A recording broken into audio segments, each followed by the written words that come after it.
Mayong buntag kanatong tanan. Viva Pet Senior! Karon ang umaabot na Domingo, mao ang kapistahan dinhi sa ato ang parokya ni Senyor Santo Tomas de Villanueva sa ato mahal nga Senyor Santo Niño ang manlalaban sa Sugbo. Alas 8 ang atong misa. Ang atong misa konsilibrada. So ipahibalo ka na sa atong mga kaigsuunan karong umaabot nga Domingo. Hamubo man lamang mga igsuon ang atong pamalandong karon tungod kay ang tanan nahibaw ko sa inyong mga mata o sa inyong mga utok asa na ron naglatagaw tuwa na sa grandstand sa Carmen.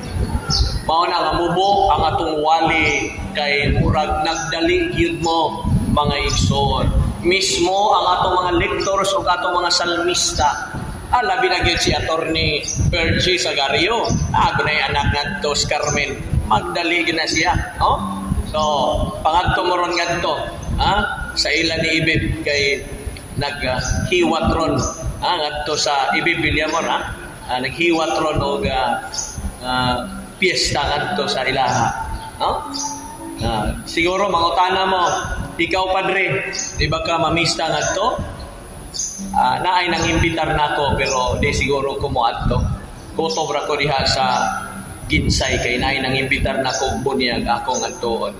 May na lang makadaan na punta og soft drinks ba, soju bulsa nya ibutang sa atong rep. Karon ang akong rep naganakik soft drinks ay. Daghan na tayo mga pagkaon, mga pagod lain-lain klases pagkaon daghan na kay sa akong rep. Gikan na sa mga namatyan bitaw na mag-isa. Ya, di man mo kabalibaran ang katungod kay magpadamag yung putos idayon akong lakaw. Ako na sa dadon. Ako na nagitigom niya sa akong rep. So, ganahan mo bisita diha nako. No problem. Naidaghan ako mahatag mga igsoon para snacks ninyo. Bisag inyo pa ng dadon tanan, pwede. Gikan bitaw nas minatay. Mga igsoon kada ni Kristo, mingon ang Katikesi Tradendi, usa ka gisulat sa atong Santo Papa Saint Pope John Paul II nga nagkanayon mga igsoon.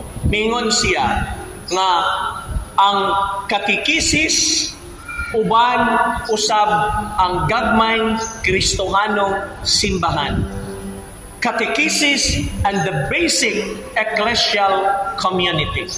Unsay gipamulong ni Saint Pope John Paul II nga ang pulong nga gipaabot sa matag usa ang ebanghelyo nga gitudlo sa matag usa ka Kristiyanos siya gikinahanglan nga magmakaakuhon sa iyang kaugalingon to become responsible in preaching the Word of God. And in preaching the Word, and in preaching the Word of God, first and foremost, the one who preaches it must know the background and the totality of the message of the gospel. Unsa may nagpahipi niini mga igsoon sa maong Katikesi Tradendi? Ang nagpahipi, number 1, mao kini. Nga si Kristo sumala karon sa atong santos nga ebanghelyo. Iyang gitawag lamang mga igsoon ang mga yanong tao. Unsa may lang gitawag? Si Kristo ngadto sa kadagatan, niadto sa Luop.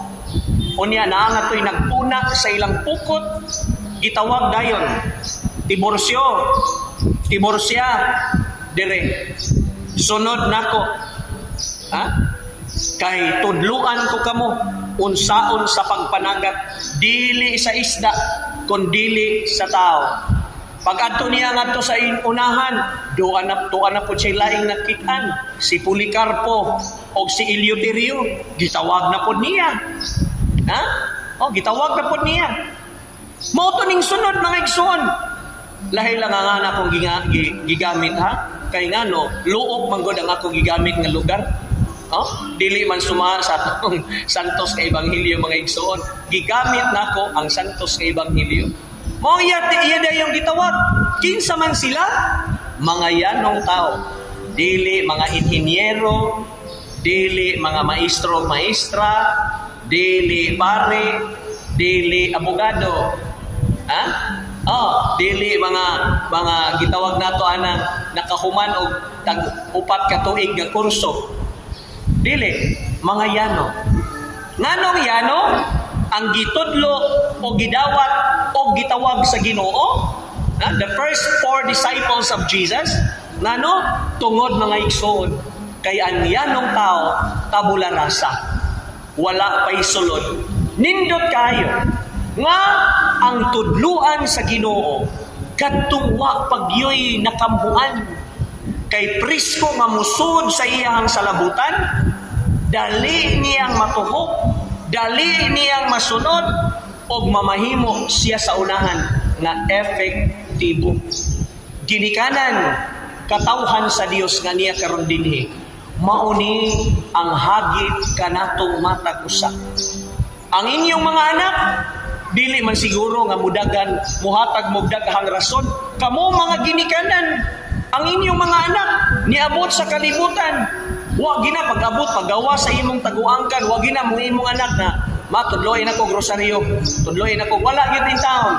Gani dili pa makabarok. Ikaw pa man gani mo imong pabarok, mutudlo ka niya, imo siyang palakwon. At sige tanda. Diba? Ikaw pa mo mutudlo ni mga igsoon. Sulisan kayo. Naay imong anak, di pa kahibaw mo kaon. Ikaw mo yung gitudlo. Sige na ta. Mama. Lami, di ba? Ikaw pa'y mutudlo nga lami. Karon ni dako na imong anak, dako nagkaon, imo na sa yaw-yawan. Karon ang imong anak, di dako, bisag asa mo laag, ikaw na po kumiyaw-yaw. May pagwanala ni mo tudloi unsaon paglagkaw.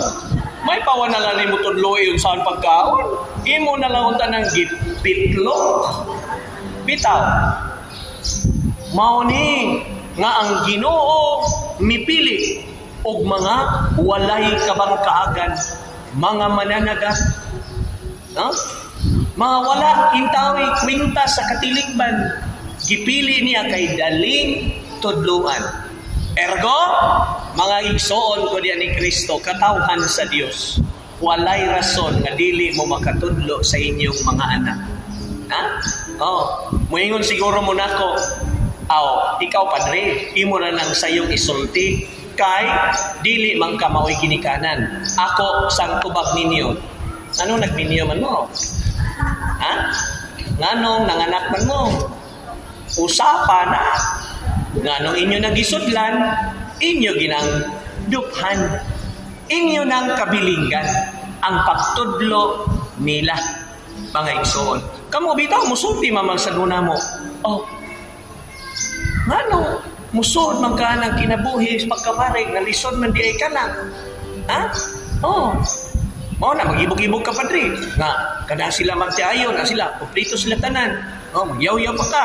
Kay igsod ni mo sa kwarto, ingon pa ni Father John ato ang finance officer. Yung pag Father John sa iyang wali nga kaning luoy kay ming mga pare. Ano man? Igsod na mo sa kwarto. Diyos, wag yun itaon. Daday mo ingon, ano bitaw nagpari ka?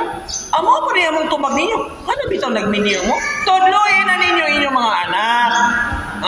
Inyo man ka ng kabilinggan. Ayun na ipasa diri na mo. Ikaw mo bitaw, musulti masad mo na mo. Tuga-tuga bitaw kag pare. Pagsudi mo sa imong karton, sa inani mo imurang unlan. Di yun, musukol. Mas may man ang imong banak mo. Iksuni mo dito, musukol man lang yun. Bisag imo nang tanu, imo nang dakugan, sukol na. Ang pare in town, unlan ra, di yun, musukol. Masuya pa mo sa pare. Suya pa sa pare. Yoy kay pare, may sakyanan, may computer, may refrigerator, may dagang kayo mga kaptangan siyang kwarto, may dagang ang iyang refrigerator, inikukab, ay, kwerting puno ang agi ka na sa patay. Mga lami pa kayong pagkaon. Dagang pa kayo, ang sinina, nindot kayo. Sige. Maghisgot man kahata o pagsangyaw how effective we are. Sige. Ato ning balihon. Balihon nato ni. Hibaw na ko sa inyong utok. Balihon nato ni. Kanang rep nako, sakyanan, tanang kaptangan ako sa kong kwarto. Imo na natanan. Imo na tanan. Wala problema na nako. Di ko mahangon na. Pero kanay mong asawa ako ana. Sugot ka. Oh. Kung ngayon siguro mga igsoon, lisod padri ang pagtudlo sa akong mga anak. Kami mga pare mingon, sayon ang pagtudlo sa inyong anak. Kuwang ra ang imuhang panahon. Ha? Mayingon sa siguro mo, mayingon sa mga pare, lisod kayo ang among pagkapare. Mutubag sa imo, usapan na kay lisod bang ka. Oh, nagpasabot. Nga kitang matag usa adunay kaakuhan. Gitawag ta sa Dios, yanong gitawag ta sa Dios mga igsuon. Sa atong hamiling pagtuo nga ato ang nadawat gikan sa bunyag nga ato ning amumahon.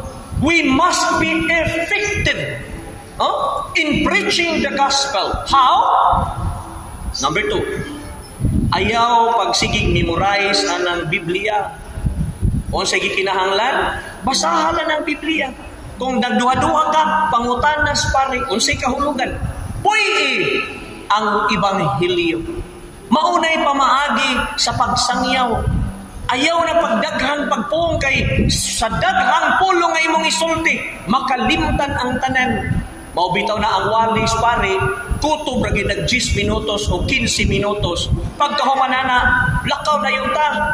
Diretso na yun, misa mga igsuon, padayon, misa nga naman. Mga tuog man mo. Kanang mutaas ang walis pare. Uy, matuog mo. Di ba? Tinood dili. Giingon pa mga igsuon. The Christian vocation is by its nature a vocation to the apostolate. Ingon pa ang Vatican II Decree on Apostolate of the Laity number 2. Muna, the Christian vocation is by its nature a vocation to the apostolate. Apostoladong mga trabaho. Unsa man kini sila? Mga apostoladong pagtrabaho. Kanang pag-alagad sa katawhan, sa pagpaambit sa pulong sa Ginoo, ilabi na sa ngadto sa mga walay kahibalo. Sayon ta mga igsuon, dinhi sa norte. Dinhi sa norte, gamay rag pare.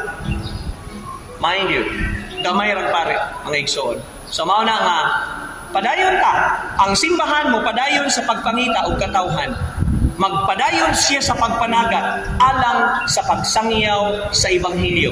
Pag-umol og usa ka tawo nga daling mapurma sumala sa pamaagi ni Kristo sa atong santos nga Ebanghelyo karon. Aron sa ingon magpadayon ang pagtukod sa gingharian sa Dios dinhi sa kalibutan. Amen. Viva el Señor!